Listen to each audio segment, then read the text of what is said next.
సంబంధిత శాఖ మంత్రితో ప్రస్తావించడం లేదు.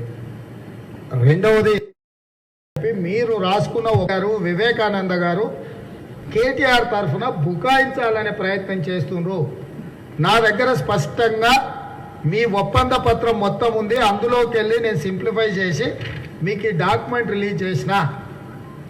ఈ నిబంధన ప్రకారము ఏప్రిల్ 27, 2023 నాడు మీరు లెటర్ ఆఫ్ అపాయింట్మెంట్ లెటర్ ఇచ్చిన రోజు నుంచి 30 రోజులు, అంటే ఈ రోజుకు 30 రోజులు పూర్తి అయింది.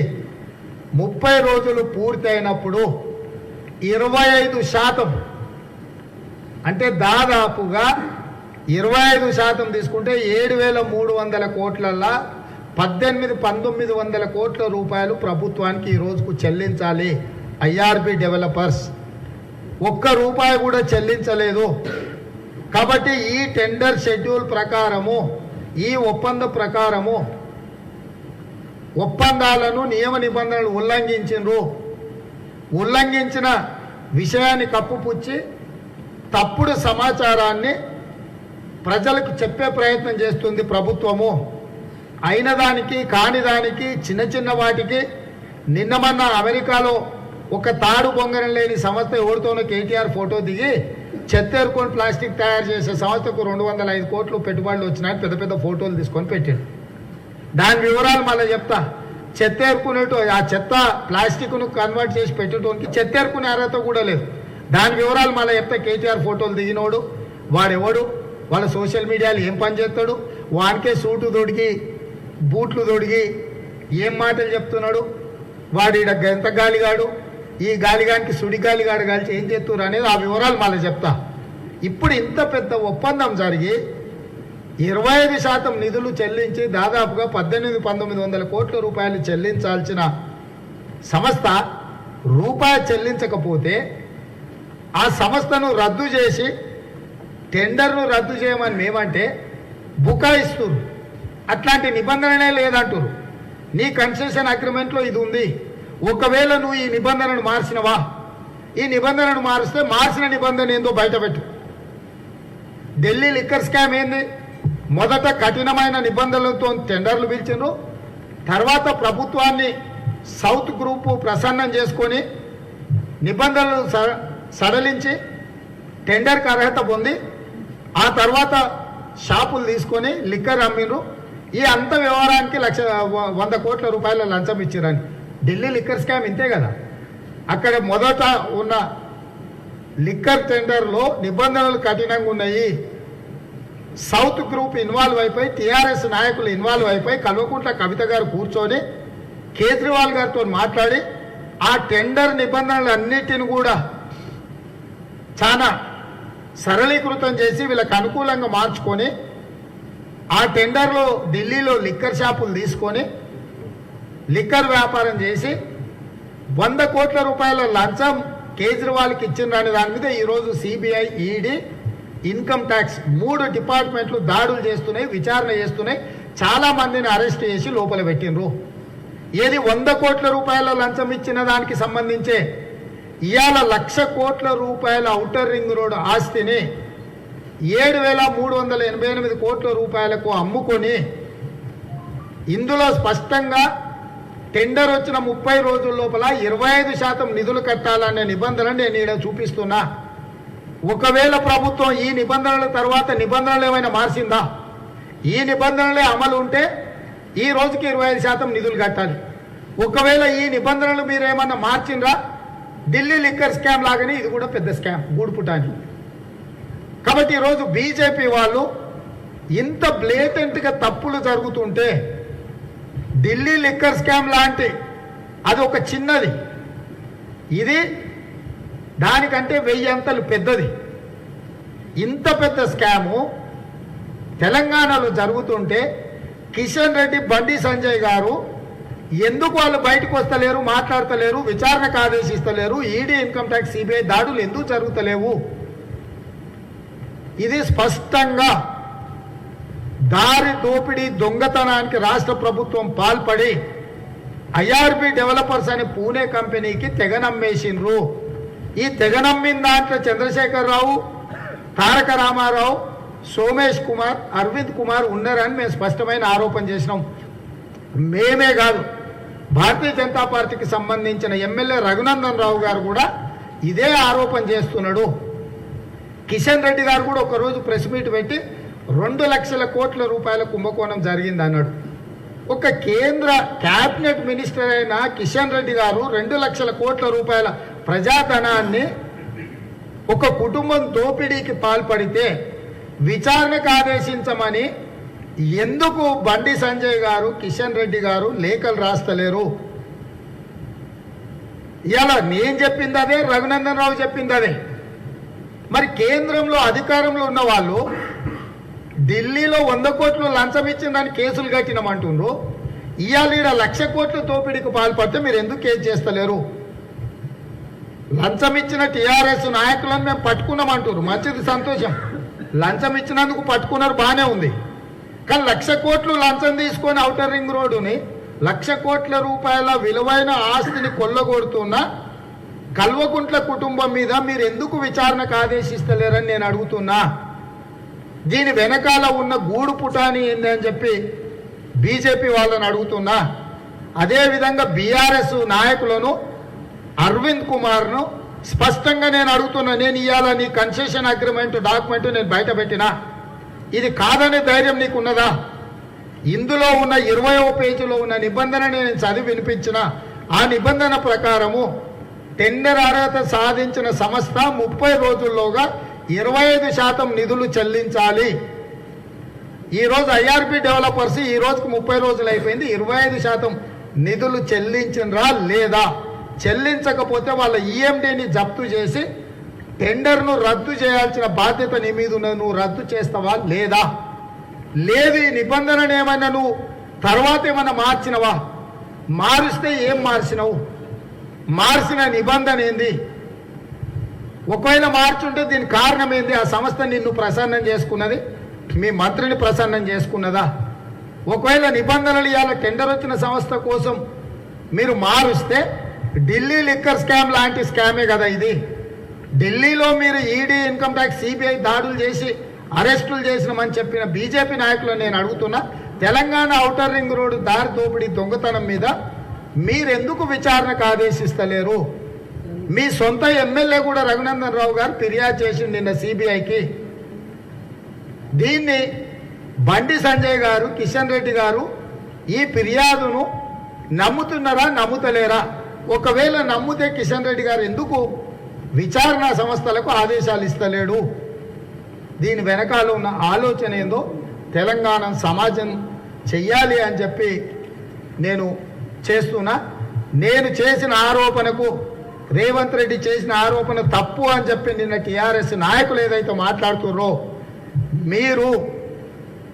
మీకు అక్షర జ్ఞానం లేదు, మీకు అవగాహన లేదు. కేసీఆర్, కేటీఆర్ చెప్పింది వచ్చి వల్లవేయడం తప్ప మీకు ఆ స్థాయి లేదు, ఆ అర్హత లేదు, మీకు అవగాహన లేదు.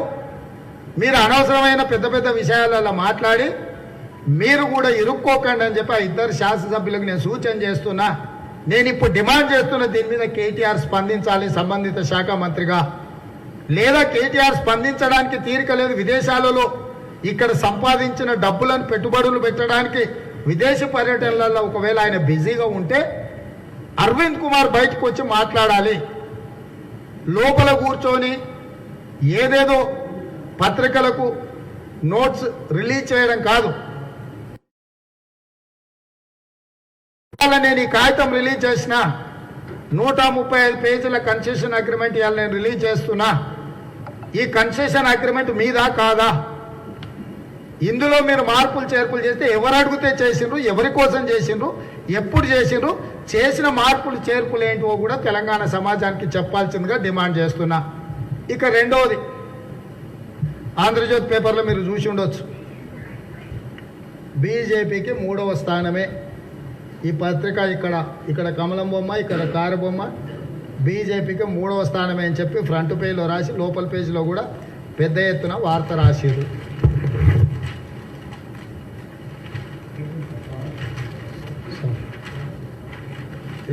ఈ పేజీలో ఇక్కడ కూడా పెద్దగా రాసిరు.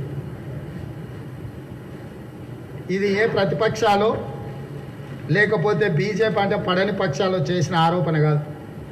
బీజేపీ జాతీయ ప్రధాన కార్యదర్శి, కీలకమైన రాష్ట్రాలకు ఇన్ఛార్జిగా ఉన్న వ్యక్తి, గతంలో కర్ణాటకకు, నేడు మధ్యప్రదేశ్కు, అంతకంటే ముందు తమిళనాడుకు ఇన్ఛార్జిగా ఉండి నేడు మధ్యప్రదేశ్ ఇన్ఛార్జిగా ఉన్న ప్రముఖ నాయకుడు తేల్చింది ఏంటంటే, తెలంగాణ రాష్ట్రంలో భారతీయ జనతా పార్టీకి పోటీ చేయడానికి 40 మంది అభ్యర్థులు కూడా లేరు.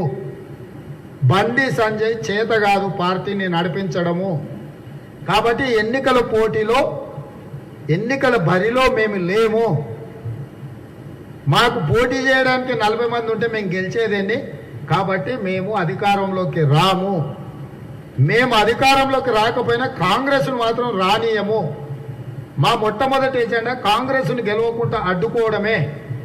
మేము కాంగ్రెస్ను గెలవకుండా అడ్డుకుంటాం కాబట్టి బీఆర్ఎస్ గెలుస్తుంది, బీఆర్ఎస్ గ్యారంటీగా తెలంగాణలో గెలుస్తుందని స్పష్టంగా వారు చెప్పడం జరిగింది. ఇన్నాళ్ళు మేము చెప్తున్నది అదే. బీజేపీ బీఆర్ఎస్ ఒకే తానులోని ముక్కలు, నాణ్యానికి బొమ్మ బొరుసు. మోడీ కేసీఆర్ పేర్లు మాత్రమే వేరు, వాళ్ళిద్దరు అవిభక్త కవల పిల్లలు. వాళ్ళ బంధం ఫెవికాల్ బంధం, వాళ్ళని ఎవరూ విడదీయలేరు. మునుగుతే ఇద్దరు కలిసి మునుగాల్సిందే తప్ప ఇద్దరిని విడదీయడానికి కుదరదు. 2014, 2018 కలిసి ఎన్నికలలో పోటీ చేసిరు. ఇప్పుడు విడిపోయినట్టు నాటకం ఆడి కాంగ్రెస్ను ఓడగొట్టడానికి కుట్ర చేస్తున్నారని ఇన్నాళ్ళు మేము చెప్పినప్పుడల్లా మా మీడియా మిత్రులు అట్లా కాదు ఇట్లా కాదు అట్లా అని ప్రశ్నలు వేసి, ఇప్పుడు వాళ్ళ జాతీయ ప్రధాన కార్యదర్శి మధ్యప్రదేశ్ ఇన్ఛార్జ్ చెప్పిండు. ఇప్పటికన్నా మీడియాతో సహా తెలంగాణ ప్రజలు కూడా స్పష్టంగా అవగాహన చేసుకోవాలి. రాబోయే ఎన్నికలల్లా బీఆర్ఎస్ను ఓడించగలిగింది కాంగ్రెస్ పార్టీ మాత్రమే. వాస్తవంగా కేసీఆర్ చేస్తున్న అన్యాయాల మీద, అక్రమాల మీద కాంగ్రెస్ పార్టీ పోరాటం చేస్తుంది. కాబట్టి రేపు జరగబోయే ఎన్నికలల్లా కేసీఆర్ వ్యతిరేక పునరేకీకరణ జరగాలి అని నేను చెప్పినా, ఆ మాటను మళ్ళీ పునరుద్ఘాటిస్తున్నా. కొంతమంది నాయకుల అపోహల వల్ల, క్షణికావేశం వల్ల భారతీయ జనతా పార్టీలో చేరినరు. వీళ్ళు అక్కడ చేరిన తర్వాత బీజేపీ తత్వం వాళ్ళకు బోధపడ్డది. ఇప్పుడు సిద్ధాంతం బయటకు వచ్చింది. ఇంకా మీరు శశపిశలకు లోను కాకుండా భారతీయ జనతా పార్టీ అసలు రంగు బయటపడ్డది. ముకోట అంటే ముసుగు తొలగిపోయింది. ఇంకా మీరు భారతీయ జనతా పార్టీ ఏదో బీఆర్ఎస్ను చేస్తుంది, బీఆర్ఎస్ను ఏదో చేస్తే బీజేపీ అధికారంలోకి వస్తుందనే భ్రమల నుంచి బయటికి రాండి.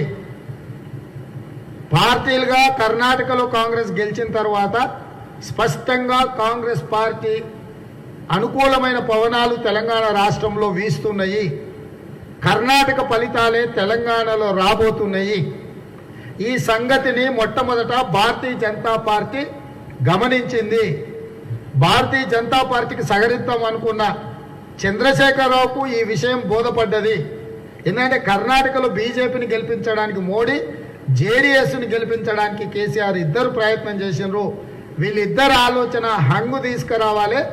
జేడీఎస్ బీజేపీ కలిసి ప్రభుత్వం ఏర్పాటు చేయాలి, కాంగ్రెస్ను అధికారంకి దూరంగా పెట్టాలి అని కర్ణాటకలో ప్రయత్నం చేసిండ్రు. అక్కడి ప్రజలు తిప్పికొట్టిండ్రు. ఇక్కడ కూడా అదే రకమైన వ్యవహారం చేస్తున్నారు. అక్కడ జేడీఎస్ పోషించిన పాత్ర ఇక్కడ బీజేపీ పోషిస్తుంది. అక్కడ బీజేపీ పోషించిన పాత్ర ఇక్కడ టీఆర్ఎస్ పోషిస్తుంది. యాజ్టీజ్గా కాంగ్రెస్ అక్కడైనా ఇక్కడైనా ఒకే విధంగా పాత్రను పోషిస్తుంది ప్రధాన ప్రతిపక్ష పార్టీగా. కాబట్టి ఆ జాతీయ ప్రధాన కార్యదర్శి గారు చెప్పిన వాస్తవాలను తెలంగాణ సమాజం అర్థం చేసుకోవాలి, నిశితంగా గమనించాలి. ఈ గమనించిన విషయాలను దృష్టిలో పెట్టుకొని బీజేపీలో కొనసాగుతూ ఉక్కిరి బిక్కిరయ్యి ఊపిరాడక కొట్టుమిట్టాడుతున్న మా మిత్రులు, మీ లక్ష్యం కోసం మీరు ఆలోచన చేయండి. మీ లక్ష్యం అవినీతిపరుడైన ప్రజాస్వామ్య వ్యతిరేకి అయిన చంద్రశేఖరరావును ఓడించడమే లక్ష్యం తప్ప బండి సంజయ్ను కిషన్ రెడ్డిను ముఖ్యమంత్రిని చేయడం మీ లక్ష్యం కాదు. కాబట్టి ఆ టీఆర్ఎస్ను ఓడించగలిగిన పార్టీ కాంగ్రెస్ పార్టీ. ఆలోచన చేసి ఒక మంచి ముహూర్తంలో ఒక మంచి నిర్ణయం తీసుకొని వాళ్ళకి సూచన చేస్తూ ప్రజలకు కూడా బీజేపీ పట్ల ఉన్న భ్రమలు తొలగిపోయినాయి. ఇక కాంగ్రెస్ పార్టీ కార్యకర్తలు శ్రేణులు ఉత్సాహంతో ముందుకు నడిపించాలి అని చెప్పి ఈరోజు మేము సమావేశం పెట్టుకున్నాము. అయితే ఈ సందర్భంగా ఎంఐఎం అధ్యక్షుడు అసదుద్దీన్ ఓవైసీని నేను ప్రశ్నించదలుచుకున్న సూటిగా, నువ్వు నిలబడ్డ దగ్గర నీకు ఓట్లు వేయించుకొని నువ్వు మైనారిటీలకు ప్రాతినిధ్యం వహిస్తున్నా అని చెప్తున్నావు. సరే, దాంట్లో మాకు భిన్నాభిప్రాయాలు ఉన్నా ఒక నిమిషానికి నువ్వు చెప్పిన వాదన ఒకవేళ మేము ఒప్పుకున్నా, మీ సూచనతోటి మైనారిటీలు టీఆర్ఎస్కు ఓట్లు వేస్తున్నారు. సీట్లు గెలిచిన టీఆర్ఎస్ పోయి బీజేపీకి అమ్మేసుకుంటుంది మోడీకి. మీరు ఎట్లా సమర్థించుకుంటారు మీ నిర్ణయాన్ని అని అసదుద్దీన్ ఓవైసీని నేను అడుగుతున్నా. అసదుద్దీన్ ఓవైసీ గారు, మీరు చేసే ప్రక్రియల వల్ల మోడీ నాయకత్వం మరింత బలపడుతుంది. మీరు ఇక్కడ టీఆర్ఎస్కు ఓట్లేయమని మీరు ప్రత్యక్షంగా చెప్తున్నారు. ఓట్లు వేయించుకున్న టీఆర్ఎస్ ఢిల్లీకి వెళ్ళి మోడీ తగ్గింది. సంఘాల వాళ్ళు కూడా ఏ విధంగా అయితే కాంగ్రెస్కు అండగా కర్ణాటకలో నిలబడ్డారో తెలంగాణలో కూడా అండగా నిలబడాలి అని చెప్పి కాంగ్రెస్ పార్టీ విజ్ఞప్తి చేస్తుంది.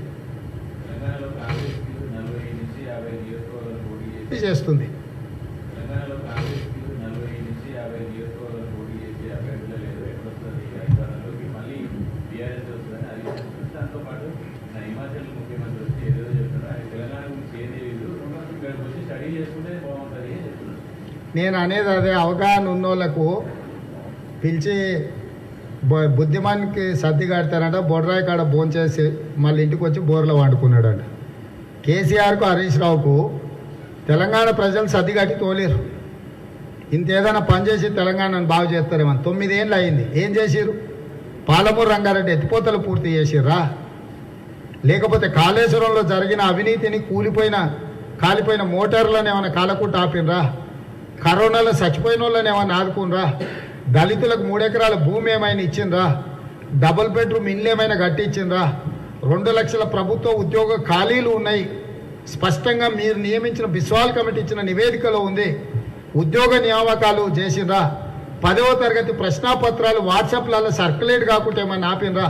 12వ తరగతి ప్రశ్నాపత్రాలు దిద్దడంలో అక్రమాలు మీరు ఆపలేకపోవడం, అక్రమాలకు పాల్పడవడం వల్ల 25 మంది విద్యార్థులు చచ్చిపోయినారు. వాళ్ళ చావులు ఏమన్నా ఆపినరా? పబ్లిక్ సర్వీస్ కమిషన్ ద్వారా ఉద్యోగ నియామకాలు చేపట్టాలి. ఈ ఉద్యోగ నియామకాలు చేపట్టకపోవడం వల్ల 30 లక్షల మంది జీవితాలు, విద్యార్థుల యొక్క జీవితాలతో మీరు చెలగాటమాడుతున్నారు. వాళ్ళకి ఏమైనా నమ్మకం, విశ్వాసం మీరేమైనా కల్పించిండ్రా?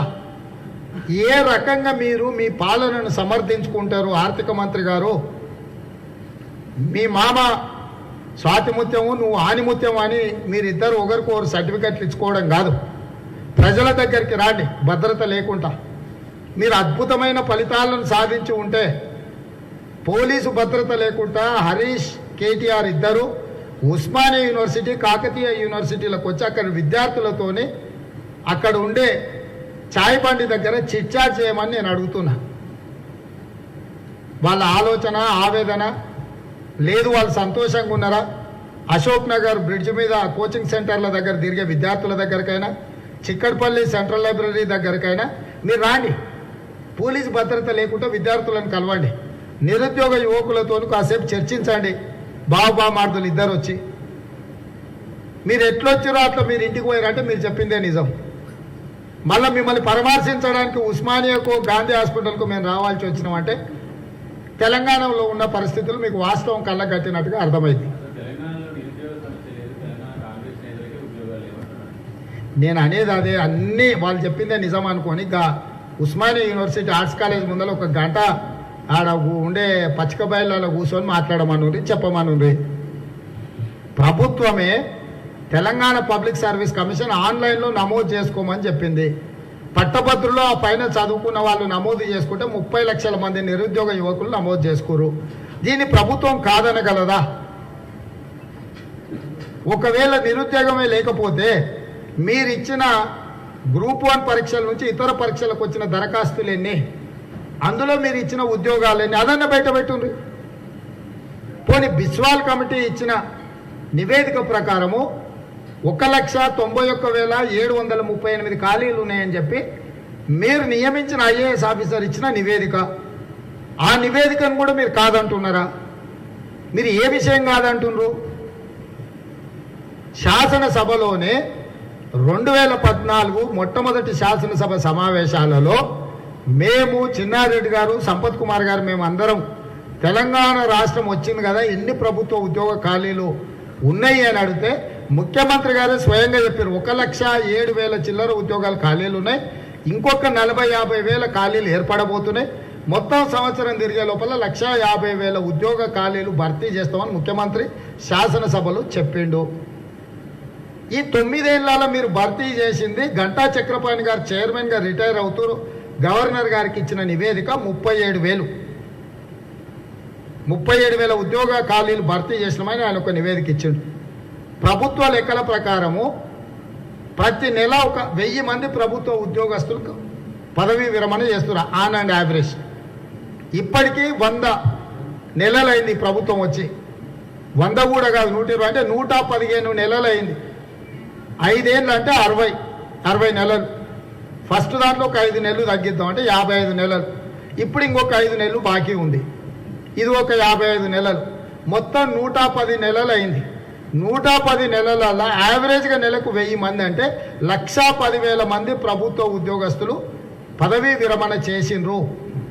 ఆనాడు చూపించిన 1,07,000 ఉద్యోగ ఖాళీలు ఈనాడు నెలకు యావరేజ్గా లెక్క పెడితే వచ్చిన ఒక 1,10,000 ఖాళీలు, 2,20,000, 2,30,000 ఖాళీలు ఉన్నాయి. 37,000 ఒకవేళ మీరు నమోదు చేసిరంటే కరెక్ట్గా బిస్వాల్ చెప్పిన 1,91,000 ఉద్యోగాలు లెక్క తేలినాయి. ఇంత స్పష్టంగా లెక్కలు ఉన్నప్పుడు హరీష్ రావు గారు పొడుగుంటే సరిపోదు, మెదడు కూడా ఉండాలి.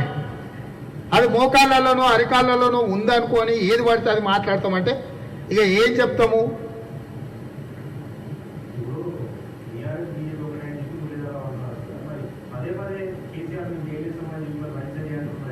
వేసిండా? వేస్తే మరి సద్దులు మోయనికే కనీసం సంజయ్ అని ఉంటాడు కదా కేసీఆర్కు. జైలు పోతే బీరో బిర్యానీ తీసుకెళ్లాలంటే మరి ఎవరో ఒకరు ఉండాలి కదా, మరి ఎవరు పోతారు? ఇప్పటివరకు అసలు తెలంగాణలో మీరు అర్థం చేసుకోండి, ఈరోజు లిక్కర్ స్కామ్ అనేది ఢిల్లీలో కేజ్రీవాల్ ప్రభుత్వం మీద చేసిన ఎఫ్ఐఆర్, దాని మీద విచారణ జరిగి తెలంగాణలో మూలాలు ఉన్నాయన్నారు. ఏంది వీళ్ళు చేసిన ఆరోపణ? లంచం ఇచ్చిందన్న ఆరోపణ. కానీ తెలంగాణలో 1,00,000 కోట్లు కొల్లగొట్టిన కేసీఆర్ మీద ఇంతవరకు ఒక ఎఫ్ఐఆర్ లేదు. ఢిల్లీలో 100 కోట్లు లంచం ఇచ్చిన కేసులో 30-40 మందిని అరెస్ట్ చేసారు. దాంట్లో చంద్రశేఖర్ రావు మీద కేసు కాదు కదా, ఒక విచారణ కూడా ఆదేశాలు ఇవ్వలేదు. దాని సంగతి ఏందని అడుగుతున్నాం మేము. ఇవాళ పచ్చిగా ఔటర్ రింగ్ రోడ్డును పట్టపగలు దారి దోపిడీ దొంగతనానికి పాల్పడ్డారా? 1,00,000 కోట్ల ప్రాపర్టీని 7,385 కోట్లకు అమ్మితే వాడు అగ్రిమెంటే కాలేదు, సింగపూర్లో రోడ్డు 49% అమ్మేసిండా? మరి నేను చేస్తున్న ఆరోపణ మీద ప్రభుత్వం ఎందుకు నిర్దిష్టంగా ఖండిస్తలేదు? ఎవరు ముందుకెందుకు వస్తలేరు? రేవంత్ రెడ్డి చేసిన ఆరోపణ తప్పుడు ఆరోపణ అయితే, రేవంత్ రెడ్డి ఇవాళ బయట పెట్టిన ఈ 135 పేజీల డాక్యుమెంట్ తప్పైతే ప్రభుత్వం నుంచి బయటకు నిర్దిష్టంగా వచ్చి ఆరోపణ చేయమన్నారు రేవంత్ రెడ్డి మీద. కేసు పెట్టుండ్రు ఒకవేళ నేను చేసిన ఆరోపణ తప్పైతే.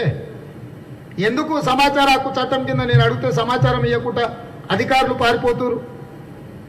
అప్పటికప్పుడు ఐఏఎస్ ఆఫీసర్ను బదిలీ చేసి ఎప్పుడో రిటైర్ అయిపోయి మూలకు వాడుకున్న బిఎల్ఎన్ రెడ్డిని తెచ్చి అర్హత లేకపోయినా హైదరాబాద్ గ్రోత్ కారిడార్ లిమిటెడ్కు ఎండీగా నియమించారు. దీని మీద సమాధానం చెప్తుందా ప్రభుత్వము? ఎంతసేపు రేవంత్ రెడ్డి మమ్మల్ని తిడుతుండు. రేవంత్ రెడ్డి తిట్టింది తప్పు అంటున్నారు. తిట్టిన వివరాల మీద ప్రభుత్వం ఎందుకు వివరణిస్తలేదు?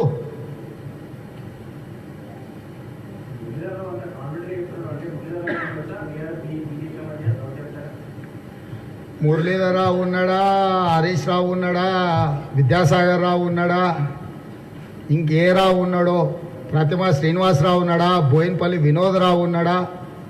నేను ఎట్లా చెప్పగలను?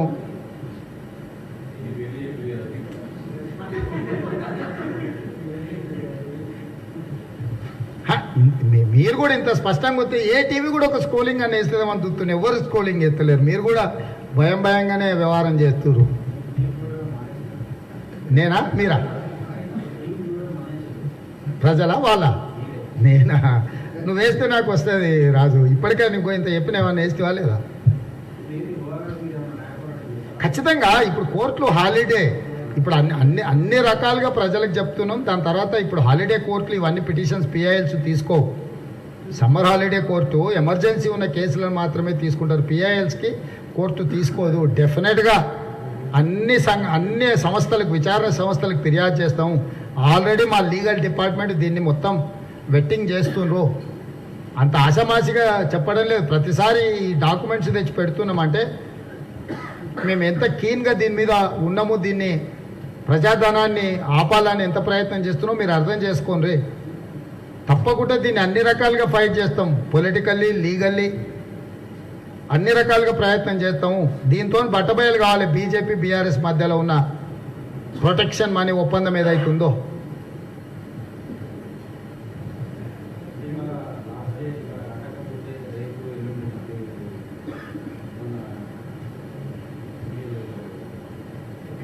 ప్రభుత్వ నిబంధనలే లేదంటుంది కదా. లేదని నేను క్లియర్గా చూపిస్తున్నా. ఇంత డాక్యుమెంట్ ఉందని నేను చూపిస్తున్నా. వాళ్ళు లేదని బుకాయిస్తున్నాడు సింపుల్గా. ఎవరికి చెప్పాలా? ముట్టడిస్తాం, డెఫినెట్గా ముట్టడిస్తాం. ఇప్పుడు వాళ్ళు దానికి కూడా ఏం చెప్తారు? 30 రోజులు మాకు సమయం ఉంది కదా.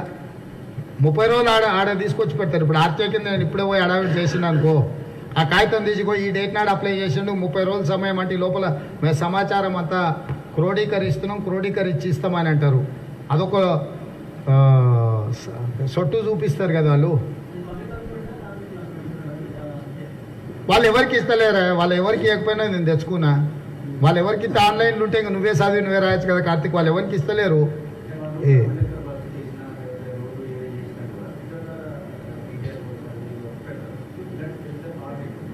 వాడెవడో తాడు బొంగరం లేనితో ప్లాస్టిక్ తయారు చేస్తారు.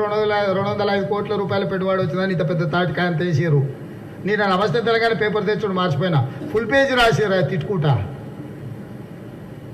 ఏది మేము పెట్టిన దాని మీద ఆ నమస్తే తెలంగాణ ఫుల్ పేజీ రాసి మమ్మల్ని తిట్టే బదులు మేము చెప్పిన దాని మీద అవును కాదని బయటికి రమ్మను రే. ఇప్పుడు టెండర్ పిలిచేటప్పుడు document maybe confidential, even though అది కాన్ఫిడెన్షియల్ కాదు. ఎవరు టెండర్ వేయాలనుకుంటే వాడు ఈఎండి కడితే వానికి ఇవ్వాల్సిందే. ఒకవేళ if it is under process that may be a confidential document. ఒక్కసారి అది అగ్రిమెంట్ కంక్లూడ్ అయిన తర్వాత పబ్లిక్ డాక్యుమెంట్ పబ్లిక్ డొమైన్లో పెట్టాలి. టెండర్లతో సహా అగ్రిమెంట్ల వరకు పబ్లిక్ డొమైన్లో పెట్టాలి. పబ్లిక్ డొమైన్లో పెట్టడానికి మీకు ఏదైనా ఉన్నప్పుడు మేము సమాచార హక్కు చట్టం కింద అయితే కట్టకట్ట కట్టి ఇవ్వాలి. జిరాక్సులు తీయడానికి సమయం 1 రోజు 2 రోజులు వారం రోజులు ఎదికిస్తలేరు. దొంగతనం జరిగింది కాబట్టి దాచిపెట్టాలనే ప్రయత్నం చేస్తున్నారు ప్రభుత్వము. అయినా వదిలేది లేదు. ఈ దారి దోపిడీ దొంగలను పట్టుకుంటాం, ఊచలు లెక్క పెట్టిస్తాం. Thank you.